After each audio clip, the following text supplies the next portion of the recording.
Gusto ni God nga ma-overcome nimo ang imong kahadlok nga abi nimo di nimo kaya pero makaya nimo kay tungod kauban nimo ang Ginoo. Makaya nato ang tanan bisan unsa pa na ipaagi ni God sa atong kinabuhi, kaya nato na kay tungod kauban nato siya sa atong life. Gusto ni God jud perminti nga mo depende ka sa iya sa tanang sitwasyon sa imong life.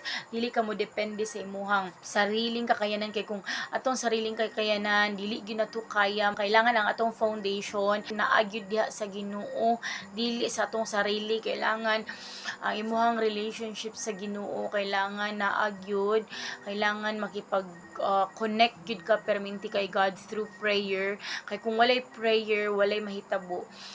Hatagan ka ni God og mga revelations, hatag ni God sa imuha ang dapat nimo buhaton. Kailangan mo trust ka sa iya that He can do it, that makaya nimo og handle ang tanang situations kay tungod na